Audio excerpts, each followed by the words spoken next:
मैं मतलब रोया नहीं रात में, लेकिन अंदर से बहुत टूटा था पूरी रात। जो फिल्मों में जैसा होता है बिल्कुल वैसा ही था। रात अच्छा, नींद नहीं आया। तो एक एसडीएम के रूप में क्या क्या सुविधाएं मिलती हैं पढ़ाई आपको? ऐसी चीज नहीं है कि आपको नेचुरली अट्रैक्ट करेगा। आप बिल्कुल। फिल्म देखने बैठ जाइए, कितने भी आप परेशान हैं, थके हुए हैं, अपने फ्रेश हो जाइए। शाम को 7 बजे रिजल्ट आया। 6:55 में मैं एक रोड छाप आदमी था, और 7 बजे एक पदाधिकारी बना, एक पहचान बनी। एसडीएम बन किसी गए। भी सेक्टर में जाके, शिक्षा में, स्वास्थ्य में, बीइंग एसडीएम, आप अपनी पहचान छोड़ सकते हैं। आप उस चीजों में सुधार ला सकते हैं। उतना पावर सरकार ने दिया। ये 24 घंटे की नौकरी होती है। हम लोग को काम होता है जिले में लॉ एंड ऑर्डर, विधि व्यवस्था मेंटेन करना। पूरे जिले में कहीं भी अगर लॉ एंड ऑर्डर की समस्या आ रही है, एसडीएम का काम होता है उसको तो कंट्रोल नमस्कार दोस्तों, बहुत सारे लोगों का सपना होता है कि एसडीएम बने, डीएसपी बने, यूपीएससी क्रैक करे, बीपीएससी क्रैक करे। बहुत सारे लोग जब पढ़ाई के पीरियड में होते हैं तभी अपना गोल सेट करके रखते हैं कि हमको ये बनना है। और अभी हमारे कैमरा के फ्रेम में जो आपको दिख रहे हैं, किसी परिचय के मोहताज नहीं है, शेखपुरा के एसडीएम साहब यानी राहुल सिन्हा सर हमारे साथ हैं। सबसे पहले सर स्वागत है आपका। बहुत बहुत धन्यवाद आपका। सर, जिस तरीके से देखते होंगे, आप भी स्टूडेंट पीरियड में रहे होंगे और अभी तक आप जॉब भी कर रहे हैं सर, और अच्छी खासी पोस्ट पे आप जॉब कर रहे थे सर। तो सारे सवालों को लेंगे सर इसमें, और बहुत सारे छात्रों का भी सवाल रहता है, कुछ लोगों का भी सवाल होता है कि कैसा होता होगा लाइफ। तो सर, आपने एसडीएम बनने के लिए प्रेरणा कहाँ से लिया था? कुछ खास मूवमेंट जो आपको इंस्पायर किया था? एसडीएम ही क्यों, किसी दूसरे चीज का तैयारी, इंजीनियरिंग, डॉक्टर, या बहुत सारे फील्ड हैं उसका क्यों नहीं सर? एसडीएम ही क्यों? थोड़ा सा बैकग्राउंड से बताना चाहूंगा। मेरे 10th में थे मात्र 52%, 52% मार्क्स थे। 52%? हाँ। और उसके बाद मेरा जो मोटिवेशन लेवल है, कॉन्फिडेंस लेवल, वो बहुत ज्यादा गिर गया। फिर मुझे लगा ना कि जीवन में कुछ बड़ा हासिल नहीं कर सकूंगा। एक वो कहावत है ना कि कूद के पांव तलने में दिख जाते हैं, वो कहावत मुझे लगा सही है। मैं टैलेंटेड नहीं हूँ, मैं होशियार नहीं हूँ, मेरा दिमाग कमजोर है। उसके बाद जैसे तैसे करके मैंने आईआईटी की तैयारी के लिए, पापा ने बोला, 3 बार आईआईटी दिया मैंने। उस वक्त आईआईटी में अटेम्प्ट नहीं होता था। अच्छा। 3 साल तक आईआईटी में नहीं हुआ मेरा। फिर एक प्राइवेट कॉलेज से इंजीनियरिंग किया। इंजीनियरिंग करने के बाद मुझे था कि कैसे भी कोई नौकरी मिल जाए। एक बहुत छोटी कंपनी में, प्लास्टिक मोल्डिंग की कंपनी थी, वहां मैंने नौकरी किया। अच्छा। वहां 70 डिग्री टेम्परेचर था, प्लास्टिक का पार्ट मोल्ड होकर निकलता था, और उसका मुझे टेम्परेचर, थिकनेस चेक करना होता था। अच्छा। और मुझे, जब मैंने कुछ दिन काम किया तो बहुत हालत खराब हो जाती। 70 डिग्री टेम्परेचर में काम करना, आप सोच सकते हैं कि हम लोग 30-40 डिग्री में बेचैन हो जाते हैं, पसीने से पूरा कपड़ा भीग जाता था। सबने समझाया कि यही जीवन है राहुल, कि तुम जो चाह रहे हो कि 5 स्टार होटल टाइप का रहेगा, अरे यही फैक्ट है, यही जीवन है, यही असलियत है, इसी को एक्सेप्ट करना होता है। और मुझे भी लगा कि हाँ भाई, यही जीवन है। सब जो हम देखते हैं बचपन में, सपना देखते हैं कि हम किसी बड़े पद पर रहेंगे और बड़ी गाड़ी में घूमेंगे, वो सब हो सकता है कि मिथ्या होता है। तो धीरे धीरे जैसे हम बड़े होते हैं, हमें लगता है कि सच्चाई क्या है। और वैसे करके मैंने 12 साल नौकरी किया, अलग अलग जगह पर नौकरी किया। और कंडीशन ये थी कि मैंने एक 2 व्हीलर बाइक खरीदा था। अच्छा। साइकिल खरीदा था, वो ईएमआई पे थी, और मुझे उसकी ईएमआई देने के लिए महीने में लगता था, क्यों मैंने बाइक खरीदी है, कि ईएमआई देना नहीं बनता। मैं बैंगलोर में था उस वक्त, मेरी शादी हो चुकी थी। एक घटना घटी थी जिसने, मतलब मैं उसका जिक्र नहीं करना चाहता हूँ, लेकिन मुझे बहुत ह्यूमिलिएशन फील हुआ अंदर से। उस दिन मैं इतना टूट गया कि मैंने सोचा कि नहीं यार, अब जीवन में मुझे कुछ बड़ा करना है, कुछ अच्छा करना है। और जब एक मिडिल क्लास फैमिली का बच्चा कुछ अच्छा करना चाहता है, गरीब फैमिली का बच्चा कुछ अच्छा करना चाहता है, तो उसके पास बिजनेस ऑप्शन नहीं होता है, कि कोई पूंजी थी नहीं। मैं बता रहा हूँ कि 2 व्हीलर बाइक का पैसा देने के, ईएमआई देने के लिए मुझे मतलब हर महीने टेंशन रहता था। 2 व्हीलर बाइक का ईएमआई कैसे दो? कटता है, क्यों मैंने बाइक ले लिया कि हर महीने ये पैसा कट रहा है। और ये फैक्ट बता रहा हूँ, बहुत बुरे कंडीशन में थे हम लोगों। उस दिन उस घटना ने इतना मुझे झकझोर दिया कि मैं मतलब रोया नहीं रात में, लेकिन अंदर से बहुत टूटा था पूरी रात। जो फिल्मों में जैसा होता है बिल्कुल वैसा ही था। रात अच्छा। नींद नहीं आया मुझे। अगले दिन मैंने डिसाइड किया कि नहीं, मुझे कुछ बड़ा करना है।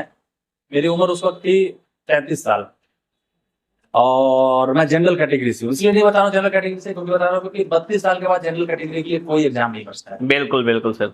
और मुझे बड़ा अफसोस हुआ कि क्या से 1 साल पहले जाके होते कुछ एग्जाम के लिए मैं लायक होता। तभी मुझे बीपीएससी का पता चला। मुझे बीपीएससी के बारे में कुछ भी नहीं पता। मैं इंजीनियर हूँ, और मैकेनिकल इंजीनियर हूँ। मैकेनिकल इंजीनियरिंग कंपनी में काम कर रहा था। उसमें देखा मैंने 37 साल है जनरल कैटेगरी के लिए। उस वक्त मेरा उम्र 33 था, और बीपीएससी का नोटिफिकेशन का कुछ पता नहीं था, कब आएगा क्या आएगा। मैंने सिलेबस लिया, ये किया वो किया, खुद से सब कुछ पढ़ाई स्टार्ट कर दिया।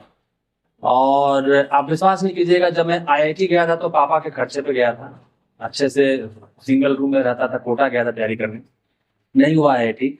और जब यहाँ तैयारी शुरू किया मैंने, कोई भी बैंगलोर में बीपीएससी का कोई किताब नहीं, कोई दुनिया की कोचिंग का गाइडेंस नहीं, यूट्यूब से कुछ सीखा, कुछ समझा, कुछ सीनियर्स थे जिनसे मैं कंसल्ट करता था। और तैयारी किया, मेरा फर्स्ट अटेम्प्ट में हो गया, बहुत अच्छा रैंक आया, SDM मिला। फर्स्ट अटेम्प्ट में फर्स्ट था। अटेम्प्ट में हुआ, और जो मैं बता रहा था कि कोई वो नहीं, और जब मैंने तैयारी शुरू किया तो अंधाधुंध था कि कब एग्जाम होगा, क्या एग्जाम होगा, कुछ नहीं पता है। UPPCS का फॉर्म आया हुआ था उस वक्त, तो मैंने सोचा कि नहीं UPPCS के लिए कुछ करेंगे, लेकिन संजोगवश 1.5-2 महीने के बाद ही BPSC ने अनाउंस किया 60 से 62 का एग्जाम नोटिफिकेशन अनाउंस हुआ, और मैंने सोचा कि नहीं इसको नहीं छोड़ना है। और सही बता रहा हूँ कि कभी कभी रात में 4-4 घंटे सोया हूँ और पढ़ाई किया, और आज यहाँ हूँ। बिल्कुल सर। सर अगर IAS PCS की तैयारी कोई छात्र करता है तो उस दौरान, तैयारी करने के दौरान सबसे बड़ी चैलेंज क्या आती है सर? कोई भी छात्र अगर IAS PCS की तैयारी करे तो सबसे बड़ा चैलेंज क्या आता है उस समय? देखिए, सबसे बड़ा चैलेंज होता है हमेशा किसी भी चीज का ना फर्स्ट स्टेप। जब मैंने तैयारी शुरू किया था तो ऐसा नहीं है कि पहली बार तैयारी किया था, उसके पहले भी कई बार इंजीनियरिंग सर्विसेज की तैयारी किया, कैट की तैयारी किया, MBA की तैयारी करना है, वो सब किया था मैंने। और जब भी किताब उठाता था ना तो 3-4 पेज मैक्सिमम पढ़ पाता था, उसके बाद उबासी आने लगता था, दुनिया भर का ख्याल आना कि उसको 5 साल पहले उसको 10 रुपया दिया है मैंने, वो क्यों नहीं वापस किया, मतलब इतना ज्यादा डिस्ट्रैक्शन आता था, और उस चक्कर में किताब में छोड़ देता था। सबसे बड़ा जो तैयारी में प्रॉब्लम आता है, डिस्ट्रैक्शन आता है, क्योंकि पढ़ाई ऐसी चीज नहीं है कि आपको नेचुरली अट्रैक्ट करेगा। आप फिल्म देखने बैठ जाइए, कितने भी आप परेशान हैं, थके हुए, आप रिफ्रेश हो जाइएगा, देखने लगिएगा, रील्स देखने लगे। आजकल इंस्टाग्राम पर रील का देखता हूँ। बिल्कुल बिल्कुल सर। आपको कोई उसके लिए कोई थोड़ी मोटिवेट कर रहा है कि तुम 1 घंटा रील देखो, लेकिन आपका 1 घंटा कब कट जाएगा पता नहीं चले। लेकिन पढ़ाई ऐसी चीज है ना कि वो आपको रिपेल करता है, जैसे चुंबक कभी कभी रिपेल करता है ना, पढ़ाई आपको रिपेल करता है शुरुआत में। और वही आपने शुरुआत में थोड़ा सा मेहनत कर लिया, उन किताबों से जब प्यार हो जाएगा, तो मैं आज के डेट में भी कम से कम 3-4 घंटे रोज पढ़ता हूँ। अभी भी वो किताब की आदत ऐसे लगे, मैं आज भी लिखता हूँ। मैं आपको दिखाना चाहता हूँ, देखिए यहाँ पे दिखेगा, व्हाइट रंग का ये दिख रहा होगा, बिल्कुल पेन का निशान है। मैं पेन पकड़ता हूँ तो यहाँ पे निशान है। मैं आज भी कम से कम 1-1.5 घंटा लिखता हूँ। उससे फायदा सर?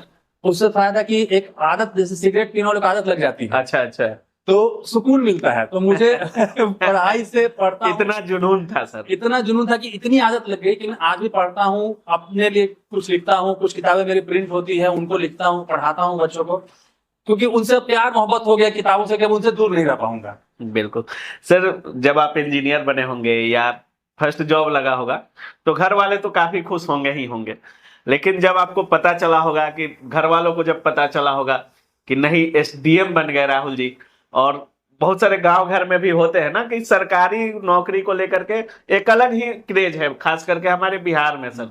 जब आप SDM बने तो उस समय घर का माहौल कैसा था? एक चीज और बताना चाहता हूँ, जब मैं तैयारी कर रहा था, तो जब भी पढ़ाई से थक जाता था, तो मैं आंख बंद करके हमेशा 1 मिनट 2 मिनट के लिए सोचता था, जिस दिन रिजल्ट आएगा ना तो मम्मी को फोन करके बोलूंगा कि मम्मी मैं SDM बन गया, पापा हम SDM बन गए। तैयारी के दौरान। और ये मैंने लगभग हर दिन ये विजुअलाइज किया था, और मैं थैंक्स करता हूँ भगवान का कि ये मौका आया मेरे जीवन में।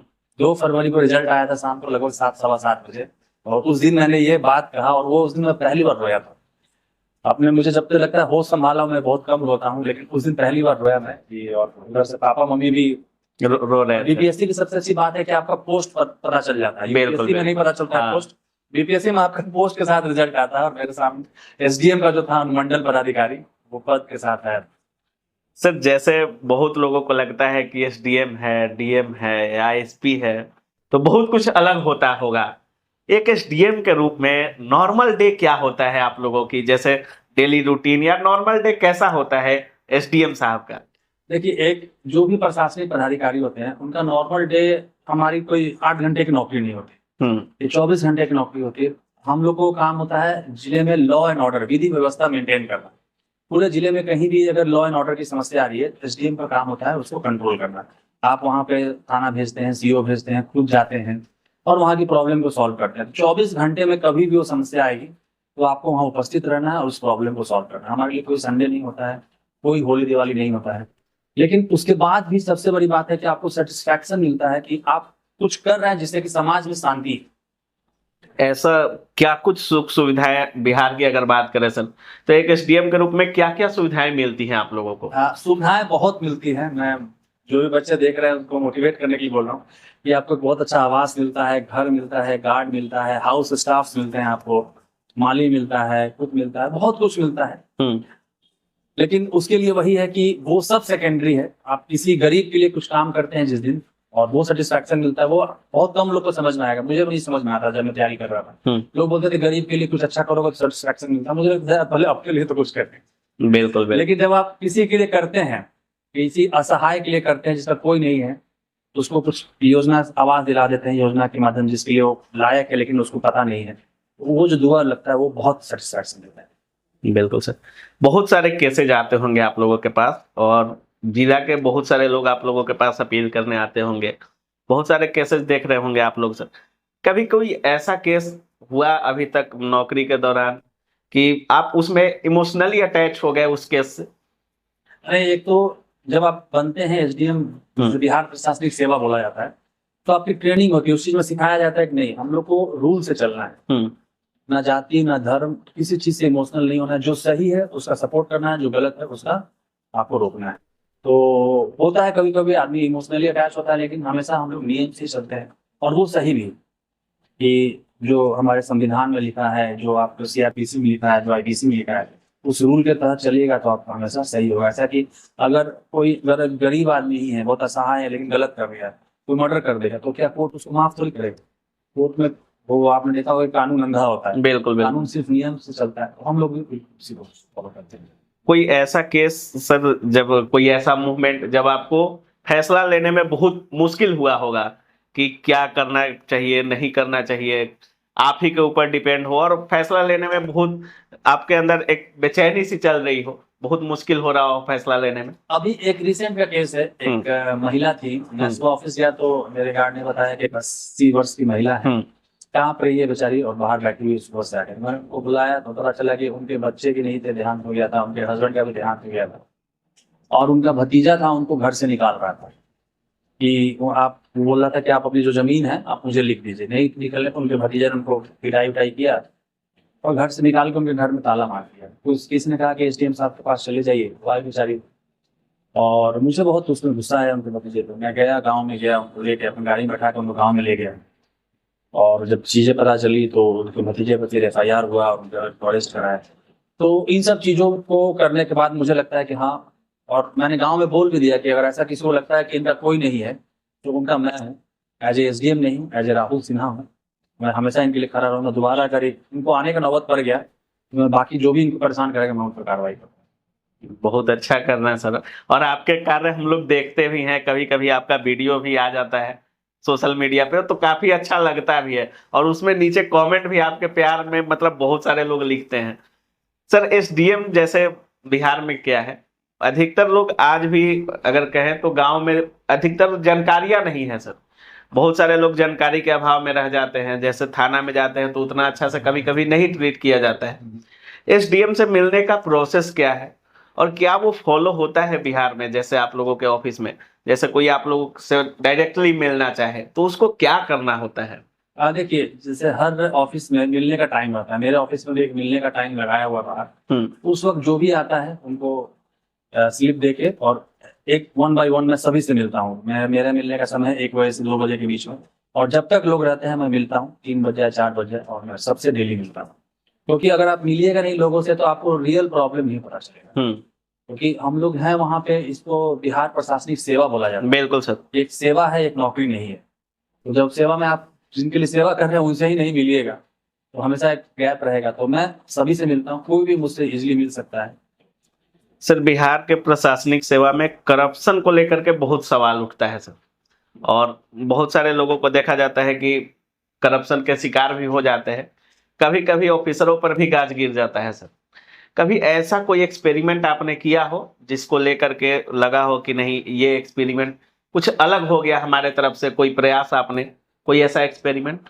लेकिन मुझे जो मेरा अपना मानना है कि मुझे भगवान ने एक साधन बनाया है कि मैं कुछ काम कर सकूं। और अक्सर जो मैंने एक बात कही कि दुआ वो दिखता नहीं है, लेकिन जब आप किसी के लिए अच्छा काम करते हैं तो वो दुआ लगती है। आप गरीबों का अगर शोषण करते हैं तो बद्दुआ लगती है, वो आज नहीं तो कल आपको दिखेगा, आपके परिवार को दिखेगा। तो मेरा मानना है कि नहीं, मुझे ऊपर वाले ने, ईश्वर ने एक मौका दिया है कि मैं किसी की सेवा कर सकूं, और तो मैं उसको पूरे दिल से कर रहा हूं। और उसमें आप से पूरा, मैं जब तक हूँ मैं पोस्टेड, उसके बाद जहां भी पोस्टेड होगा मैं बिल्कुल दिल से सभी के लिए वहां पे जितना हो सके मेरे हाथ में। जैसे कुछ फिल्में आती हैं सर, या बहुत सारे लोग होते हैं, तो उनका मानना होता है कि आप सिस्टम में रह करके बहुत कुछ नहीं कर सकते हैं। जैसे आप शिक्षक भी बहुत अच्छे हैं सर, और बहुत लोगों को लगता है कि सिस्टम में रह करके बहुत मतलब अलग कुछ आप नहीं कर सकते हैं। क्या सही बात है ये कि आप सिस्टम में रहकर कुछ अलग, कुछ बेहतर नहीं कर सकते हैं, कुछ अलग से नहीं, ये करना बिल्कुल चाहिए? गलत बात है। हम्म। आपको सिस्टम में रह के ही आप काम कर पाइएगा। अगर आप सिस्टम में नहीं, कई बहुत बड़े बड़े प्रशासनिक पदाधिकारी हुए हैं, जैसे मैं नाम लेना चाहूंगा टीएन शेषन सरकार। उन्होंने लोगों को, दुनिया को बताया कि इलेक्शन कमीशन क्या है। उसके पहले इलेक्शन कमीशन कोई नहीं जानता था। बिल्कुल बिल्कुल। तो उन्होंने पहचान, ऐसा तो नहीं था कि उसके पहले वो पद नहीं था। तो आप पद को कैसे इस्तेमाल कर रहे हैं? कुछ लोग उस पद को नहीं इस्तेमाल कर रहे हैं और फिर वो एक्सक्यूज देते हैं। बहुत मौका मिलता है अच्छा करने का। आप किसी भी सेक्टर में जाके, शिक्षा में, स्वास्थ्य में, बीइंग एसडीएम, आप अपनी पहचान छोड़ सकते हैं। आप उस चीजों में सुधार ला सकते हैं। उतना पावर सरकार ने दिया हुआ है। सर बिहार में देखा जाता है ग्रामीण इलाका कुछ ज्यादा है सर। क्या ग्रामीण इलाकों में सबसे बड़ा एडमिनिस्ट्रेशन के लिए जो समस्या है, जैसे आप लोगों के लिए कुछ ऐसा समस्या जो फेस करते हो आप लोग, सबसे बड़ी समस्या क्या है बिहार में एडमिनिस्ट्रेशन के लिए? ग्रामीण इलाके में मुझे लगता है कि दो चीज है, शिक्षा और स्वास्थ्य, जो मुझे महसूस हुआ इतने दिनों। परिवर्तन होना चाहिए। परिवर्तन होना चाहिए। देखिए, शिक्षा एक ऐसी चीज है ना, लोग कहते हैं कि जीवन में चमत्कार नहीं होता है। मैं कहता हूँ जीवन में चमत्कार होता है। जिस दिन उस पीडीएफ में आपका नाम आता है, रिजल्ट वाले पीडीएफ में, उस दिन आपका चमत्कार होता है। मेरे जीवन में चमत्कार उस दिन हुआ, शाम को 7 बजे रिजल्ट आया। 6:55 में मैं एक रोड छाप आदमी था, और 7 बजे एक पदाधिकारी बना, एक पहचान, एसडीएम बन गए, एक पहचान बनी। बिल्कुल सर। बहुत छोटी चीज है, एसडीएम बहुत बड़ी चीज है, छोटी चीज है। तो शिक्षा के बदौलत मैंने अपनी किस्मत बदली है। तो शिक्षा से कोई, कितने भी आपका परिवार कहाँ है, आपका बैकग्राउंड क्या है, और लोग कहते हैं गरीब है नहीं कर सकते, मैं कहता हूँ कि जो अमीर है, शाहरुख खान के बेटा क्यों नहीं अच्छा एक्टर बन पाए, सचिन तेंदुलकर के बेटा क्यों नहीं अच्छे क्रिकेटर बन पाए? उनके पास तो साधन की कमी नहीं है, उनके पास ड्रीम की कमी है। तो आप गरीब अमीर से कोई फर्क नहीं पड़ता। आपका ड्रीम होगा, आप मेहनत करने के लिए तैयार है, तो आप जीवन में कुछ भी हासिल कर सकते। बिहार में युवाओं में सरकारी नौकरी का काफी क्रेज है सर। सबसे ज्यादा इनमें जिस तरीके से देखा जाता है, युवाओं में जरूरत किस चीज की है अभी के युवाओं में? जैसे आप भी कह रहे हैं कि रोड छाप थे 6:55 में, 7 बजे एसडीएम बन गए सर। अभी का जो युवा है, बिहार का हो या देश का हो, इनको सबसे ज्यादा किस चीज की जरूरत है? जॉब की, एजुकेशन की, या एक सही निर्देशन, जो डायरेक्शन बोलते हैं, सही डायरेक्शन की, किस चीज की जरूरत है? मुझे लगता है ना कि आप काबिल बनिए, कामयाब भी आपके पीछे जाएगी। बड़ा फेमस डायलॉग है, आपका भी काबिल। बिल्कुल बिल्कुल सर। तो मुझे लगता है कि शिक्षा का बहुत बड़ा रोल है। अगर गांव में कोई भी युवा, कोई भी गांव का चेहरा बदलना चाहता है, आप शिक्षा के क्षेत्र में, गांव में आप सुधार लाइए। बच्चा अपने आप उस लायक बनेगा कि सरकारी नौकरी हुआ, प्राइवेट नौकरी हुआ, या कोई भी आज के डेट में स्टार्टअप थी, उसके लिए तो नॉलेज चाहिए। बिल्कुल बिल्कुल। नॉलेज कहाँ, शिक्षा से ही आएगा। तो शिक्षा को अगर आप मजबूत करेंगे तो हर चीज आपका सुधरेगा। बिल्कुल सर। जैसे आपको हम देखें या कोई दूसरा देखे, एसडीएम के रूप में देखेगा सर। अब जो भी देखेगा, जैसे बहुत सारे आपके जिला में मिलने आए, चाहे जो भी है, एक एसडीएम के तौर पे देखेगा आपको। लेकिन राहुल सिन्हा सर खुद को किस रूप में देखते हैं अभी? अपने नजर में राहुल सिन्हा सर की क्या इमेज है? मेरा 2019 में सिलेक्शन हुआ था, 2025 से मुझे नहीं लगता कि मेरे पर्सनालिटी में कोई बदलाव आया है, क्योंकि मेरा ऑप्शनल फिलॉसफी था, और उस सेक्टर में मैंने बहुत ज्यादा धार्मिक चीजें पढ़ी, मेडिटेशन पढ़ा, और ओशो को बहुत पढ़ा। तो उनसे मैंने यही सीखा ना कि ये पद जो है, एसडीएम का पद है, वो सर्ट है मेरा, मैं नहीं, मेरा व्यक्तित्व नहीं है। इसीलिए मेरे व्यक्तित्व में जो लोग मुझे पहले जानते थे रिजल्ट के, और जो लोग बाद में जानते हैं, मेरे पर्सनालिटी में कुछ चेंज अभी तक आया नहीं है, ना ही कभी आएगा। मैं वैसे ही सबसे आज भी मिलता हूँ। कई लोग बोलते हैं यार तुम एसडीएम नहीं लगते हो, तुम्हारे अंदर वो अकड़ नहीं है, तुम्हारे अंदर वो क्या कहते हैं, वो एसडीएम वाला रुआब नहीं है। तुम किसी से भी हंस के मिल लेते हो, बिल्कुल बिल्कुल, बातचीत कर लेते हो, तो वो मेरे अंदर आएगा भी नहीं, क्योंकि मुझे पता है कि वो एक चीज है जो कि 60 साल की उम्र में मुझसे ले लिया जाएगा। बिल्कुल सर। जिस दिन रिटायर होगा, 60 साल का होगा, ये मुझसे हटा दिया जाएगा। फिर अगर फिर हो गया, मैं ही उसको मान लूं कि मैं ही एसडीएम हूँ, तो 60 के बाद तो मेरा जीना मुश्किल। तो इसलिए मैंने उसको अपने अंदर नहीं आने दिया है। तो एसडीएम साहब को सबसे ज्यादा मजा किस चीज में आता है सर? अभी की अगर बात करें, जॉब करते हुए अगर बात करें, इंस्पेक्शन में या पब्लिक हियरिंग में लोगों की समस्या सुनने में, या कभी कभी आप लोगों को देखा जाता है कि सरप्राइज रेड भी आप लोग कर देते हैं, कहीं किसी को बिना बताए वहां पे आप लोग एक्शन में आ जाते हैं, तुरंत पता भी नहीं चलता है कि आप एसडीएम हैं, और निकलते हैं तो एसडीएम साहब निकलते हैं। तो सबसे ज्यादा मजा क्या किस चीज में आता है? मुझे महसूस होता है ना कि मैं किसी अगर असहाय की मदद कर दूं ना, तो मुझे उस दिन संतुष्टि लगती है। ये देखिए, ये सब तो पार्ट ऑफ नौकरी है, इंस्पेक्शन करना, रेड करना, सब कुछ पार्ट ऑफ नौकरी है। लेकिन अगर वो जिसकी कोई नहीं सुन रहा है, जो कोई दिव्यांग है, कोई पैर से ये है, अगर वो किसी राशन कार्ड की किसी चीज की दौड़ रहा है और वो मेरे संपर्क में आता है, तो मेरी प्रायोरिटी हो जाती है। मेरे मोबाइल में एक चेकलिस्ट है, मैं उसमें लिख लेता हूँ मुझे इनका काम है कराना है, और उसको प्रायोरिटी को लग के मैं कराता हूँ। तो मुझे उसमें सेटिस्फेक्शन मिलता है कि जिसका कोई नहीं सुन रहा है उसको अगर मैं कुछ मदद आ जाऊँ। बिल्कुल बिल्कुल। अच्छा, एसडीएम को वर्दी वगैरह या कुछ ड्रेस ऐसा भी मिलता है? एसडीएम का ड्रेस नहीं होता है, क्योंकि वो पुलिस विभाग में यूनिफॉर्म का होता है, और एसडीएम सिविल का, सिविल साइड। बिल्कुल सर। तो कभी कुछ ऐसा भी होता होगा, जैसे आप लोग बताते भी नहीं होंगे कि हम एसडीएम है, या कोई नहीं बताए कि एसडीएम है, और कुछ अचानक से कुछ ऐसा हो गया कि मतलब आप भी उससे अवगत नहीं हो? कभी कुछ इतना इंटरेस्टिंग हुआ है कि पहचान नहीं पाया कोई, और बाद में कई बार होता है। जैसे कि अभी कुछ दिन पहले मैं जा रहा था, कहीं जाम लगा हुआ था, पर्सनल काम से मैं जा रहा था, जाम लगा हुआ था, मैं उतर गया आगे। तो मैंने बोला कि कोई पुलिस के थे, मैंने कहा क्यों जाम लगा हुआ है? तो बोला आप जाइए चुपचाप गाड़ी में बैठिए। अच्छा। मतलब आप पूछे आपको बता जाइए? बोले बैठिए गाड़ी में। हम बोले तो बताओ क्यों लगा हुआ है? आप जाइए ना बैठिए, क्या जाम छुड़वाइएगा? हम जाम छुड़वाएंगे एसडीएम है। हाँ सर सर। तो होता है ये सब। ये तो सर, जो बहुत सारे छात्रों का भी सपना है, अगर बात करें एसडीएम, डीएसपी वगैरह, या कंधे पर वर्दी लगना, डबल स्टार की हो, या इंस्पेक्टर, या यूपीएससी की मतलब आईपीएस वाली वर्दी हो, सपना होता है सर, ड्रीम जॉब है ये सब। आपका मूल मंत्र क्या होने वाला है उन छात्रों के लिए जो तैयारी कर रहे हैं बीपीएससी की, या दरोगा की, या यूपीएससी की? क्या मूल मंत्र होने वाला है राहुल सर का? देखिए, मैंने एक कहानी सुना था शुरू में, छोटी सी कहानी मैं अक्सर सुनाता हूँ। बिल्कुल आपसे बात करके अच्छा लग रहा है, मैं इसलिए फिर उस कहानी को फिर सुना। बिल्कुल सर। चीता और हिरण की कहानी। चीता की जो दौड़ने की स्पीड होती है ना, वो 120 किलोमीटर प्रति घंटे होती है, और हिरण की होती है 40 किलोमीटर प्रति घंटे। बिल्कुल सर। तो चीता जब दौड़ेगा तो हिरण को आसानी से पकड़ लेगा, लेकिन जब चीता दौड़ता है हिरण के पीछे, तो हिरण अपनी शारीरिक क्षमता से तेज दौड़कर अपनी जान बचा लेता है। कारण क्या है? कारण यह है कि चीता दौड़ रहा होता है नाश्ता करने के लिए, और हिरण दौड़ रहा होता है अपनी जान बचाने के लिए।